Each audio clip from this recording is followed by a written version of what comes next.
पिछले सत्र में हमने वर्कबुक और एमएस एक्सेल की वर्कशीट के बेसिक्स के बारे में सीखा। इस सत्र में हम वर्कशीट में डाटा को स्टोर करना और उसे संपादित करके कैसे उपयोग करना है सीखेंगे। हम यह भी सीखेंगे कि हम विभिन्न डाटा टूल्स जैसे ग्राफ्स या चार्ट्स का उपयोग करके डाटा को और अधिक आकर्षक कैसे बना सकते हैं। हम जानते हैं कि हम एमएस एक्सेल में वर्कशीट का प्रयोग डाटा को स्टोर करके रखने के लिए करते हैं। हर एक वर्कशीट रो और कॉलम से मिलकर बनती है। रो और कॉलम जब एक दूसरे से मिलती है तो सेल का निर्माण होता है। इन सेलों में डाटा सम्मिलित होता है। आसान संदर्भ के लिए हर सेल के मिलन बिंदु को हम एक नाम देते हैं।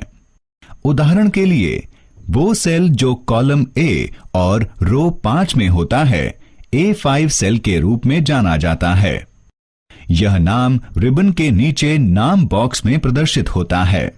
एडजेसेंट सेल के समूह को रेंज कहा जाता है। उदाहरण के लिए A1 से A5 तक के सेल की रेंज को A1 A5 के रूप में दर्शाया जाएगा। इसे सक्रिय बनाने के लिए सेल पर क्लिक करें। आप सेल पर एक आयताकार सीमा देख सकते हैं। यह दर्शाता है कि सेल सक्रिय हो गया है। अब आप इसमें डाटा दर्ज कर सकते हैं। ये डाटा संख्या, टेक्स्ट, दिनांक या समय पर आधारित हो सकता है। चलिए देखते हैं किसी सेल में टेक्स्ट और संख्या कैसे दर्ज कर सकते हैं। 1. सेल पर क्लिक करें। 2.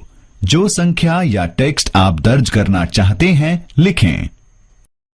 3. एंटर या टैब दबाएं। सेल में दिनांक दर्ज करने के लिए 1. सेल पर क्लिक करें। 2. स्लैश चिन्ह या तारीख के कुछ हिस्सों को अलग करने के लिए हाइफन का उपयोग कर दिनांक दर्ज करें।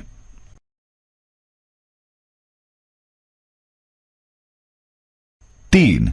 एंटर या टैब दबाएं। 12 घंटे की घड़ी पर आधारित समय सीमा दर्ज करने के लिए एक जगह छोड़ने के बाद समय सीमा दर्ज करें और फिर A या P लिखें। एमएस एक्सेल डिफॉल्ट रूप से समय को AM में दर्ज कर लेगा। एमएस एक्सेल एक क्लिक में एक ही समय में कई सेलों में एक ही डाटा दर्ज करने की अनुमति देता है। कई सेलों में एक ही डाटा दर्ज करने के लिए 1. जिन सेलों में आप एक ही डाटा दर्ज करना चाहते हैं उनका चयन करें। 2. सक्रिय सेल में डाटा लिखें। 3. CTRL जमा एंटर दबाएं। फिर हैंडल का उपयोग करके कई सेलों में आप एक ही डाटा दर्ज कर सकते हैं। एक बार जब हम एक वर्कशीट में डाटा दर्ज कर लेते हैं, बाद में हमें उस डाटा में कुछ संपादन की आवश्यकता हो सकती है। संपादन में शामिल हैं सेलों के डाटा को मिटाना और डाटा को एक स्थान से दूसरे स्थान लेकर जाना। हम या तो फॉर्मूला बार का उपयोग करके या फिर सेल द्वारा सेल की सामग्री का संपादन करके सेलों की सामग्री को संपादित कर सकते हैं। फॉर्मूला बार का उपयोग सेल की सामग्री को संपादित करने के लिए सेल का चयन करें।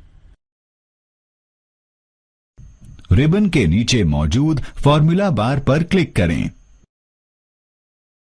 आवश्यकता अनुसार सामग्री को संपादित करें और एंटर दबाएं। सेल द्वारा सेल की सामग्री का संपादन करने के लिए संपादित करने के लिए सेल का चयन करें। F2 फंक्शन की दबाएं। संपादन पॉइंट पर कर्सर ले जाकर सामग्री को संपादित करें। एंटर या टैब दबाएं। कभी कभी आपको सेल क्लियर करने के लिए अपनी सामग्री डिलीट करने की आवश्यकता हो सकती है, लेकिन याद रखें, एक सेल को क्लियर करना एक सेल को डिलीट करने के समान नहीं है। इन दोनों में फर्क है। जब हम एक सेल को डिलीट करते हैं तो अन्य सेल दाहिनी ओर या नीचे की ओर खिसक जाते हैं, जबकि दूसरी तरफ जब हम सेल को क्लियर करते हैं तो अन्य सेलों को खिसकना नहीं पड़ता। हम अलग अलग तरीकों का उपयोग करके सेल को क्लियर कर सकते हैं।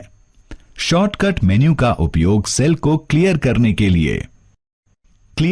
के लिए सेल का चयन करें। चयनित सेल पर राइट क्लिक करें। शॉर्टकट मेन्यू से क्लियर कंटेंट विकल्प का चयन करें। हम डिलीट की का प्रयोग करके भी सेल को क्लियर कर सकते हैं। क्लियर करने के लिए सेल का चयन करें और डिलीट की दबाएं। डिलीट की सेल की सामग्री को क्लियर कर देगी, लेकिन सेल की फॉर्मेटिंग को नहीं बदलेगी। सेल की सामग्री को क्लियर करने के लिए हम मेन्यू बार का उपयोग भी कर सकते हैं। सेल क्लियर करने के लिए मेन्यू बार का उपयोग करें। क्लियर करने के लिए सेल का चयन करें। होम टैब में एडिटिंग ग्रुप के क्लियर ड्रॉप डाउन मेन्यू पर क्लिक करें। मेन्यू में से क्लियर कंटेंट का चयन करें। कई बार हमें एक वर्कशीट डेटा की सारी कॉपियों की जरूरत होती है। हम MS एक्सेल के कॉपी और पेस्ट विकल्पों का प्रयोग करके ऐसा कर सकते हैं। हम सेल की सामग्री को कॉपी करके उसे अन्य कई सेलों पर पेस्ट कर सकते हैं। इस कारण बार बार टाइप करके लिखने की मेहनत से बचा जा सकता है। मेन्यू बार का उपयोग सेल की सामग्री को कॉपी पेस्ट करने के लिए। सेल या सेलों का चयन करें जिनकी सामग्री को कॉपी करना है। होम टैब के क्लिपबोर्ड ग्रुप में कॉपी विकल्प पर क्लिक करें। चयन करें सेल या सेलों का जिसमें आप डाटा की कॉपी को पेस्ट करना चाहते हैं। क्लिपबोर्ड ग्रुप में पेस्ट ड्रॉप डाउन मेन्यू पर क्लिक करें। चयनित सेलों या सेल पर कॉपी सामग्री को पेस्ट करने के लिए चयन करें पेस्ट। हम सेल सामग्री को कॉपी पेस्ट करने के लिए शॉर्टकट मेन्यू का उपयोग भी कर सकते हैं। शॉर्टकट मेन्यू का उपयोग सेल सामग्री को कॉपी पेस्ट करने के लिए। सेल या सेलों का चयन करें जिनकी सामग्री को कॉपी करना है। चयनित सेल पर राइट क्लिक करें। शॉर्टकट मेन्यू से कॉपी का चयन करें। जिन सेल या सेलों में आप डाटा की कॉपी पेस्ट करना चाहते हैं उनका चयन करें। चयनित सेलों पर राइट क्लिक करें। शॉर्टकट मेन्यू से पेस्ट चुनें। हमें डाटा को एक सेल से दूसरे सेल ले जाने की आवश्यकता पड़ सकती है। सेल सामग्री को ले जाने के लिए जिन सेल या सेलों की सामग्री को ले जाना है उनका चयन करें। होम टैब के क्लिपबोर्ड ग्रुप में कट विकल्प पर क्लिक करें। उन सेल या सेलों का चयन करें जहां आप डाटा ले जाना चाहते हैं। क्लिपबोर्ड ग्रुप में पेस्ट ड्रॉप डाउन मेन्यू पर क्लिक करें। चयनित सेलों या सेल पर पेस्ट करने के लिए चयन करें पेस्ट।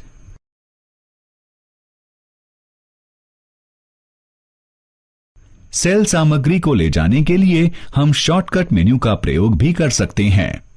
तो हम MS एक्सेल के विभिन्न विकल्पों की मदद से सेल की सामग्री या डाटा को संपादित कर सकते हैं। आप क्या करेंगे अगर सेल में लिखने वाला डाटा कॉलम के लिए बड़ा हो और उसमें न समाए? सही, आपको सेल सामग्री को समायोजित करने के लिए कॉलम की चौड़ाई और रो की लंबाई को बढ़ाने की जरूरत होती है। चलिए जानते हैं कि कॉलम को कैसे चौड़ा कर सकते हैं। कॉलम की चौड़ाई बदलने के लिए कॉलम के शीर्षक पर क्लिक करें। होम टैब में सेल ग्रुप के फॉर्मेट ड्रॉप डाउन मेन्यू पर क्लिक करें। कॉलम विड्थ विकल्प का चयन करें। कॉलम विड्थ बॉक्स प्रकट होगा। कॉलम विड्थ बॉक्स में इच्छानुसार कॉलम विड्थ दर्ज करें। कॉलम विड्थ में परिवर्तन लागू करने के लिए ओके पर क्लिक करें। जब आप ऑटो फिट कॉलम विड्थ विकल्प का चयन करते हैं तो एमएस एक्सेल अपने आप ही कॉलम के आकार को सेलों की सामग्री के हिसाब से ढाल लेता है। कॉलम के बॉर्डर पर माउस रखकर खींचने से भी आप कॉलम की चौड़ाई को बढ़ा या घटा सकते हैं। कॉलम हेडर के राइट बॉर्डर पर माउस ले जाकर रखें। माउस का बायां बटन दबाएं और कॉलम की चौड़ाई को बढ़ाने के लिए माउस को दाहिनी तरफ खींचें तथा चौड़ाई कम करने के लिए बाईं ओर खींचें। इच्छानुसार चौड़ाई सेट करने के बाद माउस बटन को छोड़ें। चलिए अब रो की लंबाई को कैसे परिवर्तित करें जानते हैं। रो की लंबाई परिवर्तित करने के लिए रो शीर्षक पर क्लिक करें। होम टैब के सेल ग्रुप के फॉर्मेट ड्रॉप डाउन मेन्यू पर क्लिक करें। रो हाइट के विकल्प का चयन करें। रो हाइट डायलॉग बॉक्स प्रकट होगा। रो हाइट डायलॉग बॉक्स में से इच्छानुसार रो हाइट एंटर करें। रो हाइट बदलने के लिए क्लिक करें ओके। रो हेडर बॉर्डर को माउस द्वारा खींचकर भी आप रो की लंबाई बढ़ा सकते हैं। एमएस एक्सेल चार्ट्स या ग्राफ का उपयोग करके अधिक आकर्षक तरीके से डाटा प्रस्तुत करने की अनुमति देता है। इस डाटा को देखो, ये दुकान की बिक्री रिपोर्ट है जो दुकान के हर वर्ष के प्रत्येक माह में होने वाली बिक्री को दर्शाती है। क्या आप बता सकते हैं किस माह में सबसे अधिक बिक्री कब हुई है? इसमें थोड़ा समय लगेगा। अब इन चित्रों को देखें। क्या आप सबसे लंबे बार को पहचान सकते हैं? सही, अप्रैल के माह का बार सबसे लंबा है। यह दर्शाता है कि अप्रैल के माह में सबसे अधिक बिक्री हुई है। यानी डाटा को ग्राफिकल रूप से प्रस्तुत करना अधिक आकर्षक और प्रभावी है। एमएस एक्सेल में चार्ट जल्दी और आसानी से बना सकते हैं। एक्सेल आपको चार्ट के विभिन्न प्रकार प्रदान करता है जिसको आप चार्ट बनाते समय चुन सकते हैं। चलिए देखते हैं एमएस एक्सेल में चार्ट कैसे बना सकते हैं। चार्ट बनाने के लिए वर्कशीट के डाटा को व्यवस्थित करें जिन्हें आप चार्ट में प्रदर्शित करना चाहते हैं। उस सेल का चयन करें जिसका डाटा आप चार्ट पर उपयोग करना चाहते हैं। इंसर्ट टैब पर क्लिक करें। चार्ट्स ग्रुप में चार्ट टाइप विकल्प पर क्लिक करें। प्रदर्शित सूची में से चार्ट के प्रकार का चयन करें। चयनित चार्ट के प्रकार का एक चार्ट एक एम्बेडेड चार्ट के रूप में वर्कशीट में डाला जा सकता है।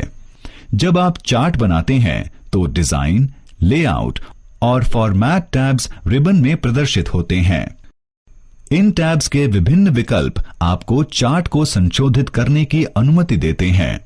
डिजाइन टैब डाटा की एक सीरीज को रो और कॉलम में प्रदर्शित करने में, सोर्स डाटा को बदलने में, चार्ट की लोकेशन बदलने में, चार्ट के प्रकारों को बदलने में, चार्ट को टेम्पलेट के रूप में सेव करने में, प्री डिफाइंड लेआउट और फॉर्मेटिंग विकल्प का चयन करने में मदद करता है।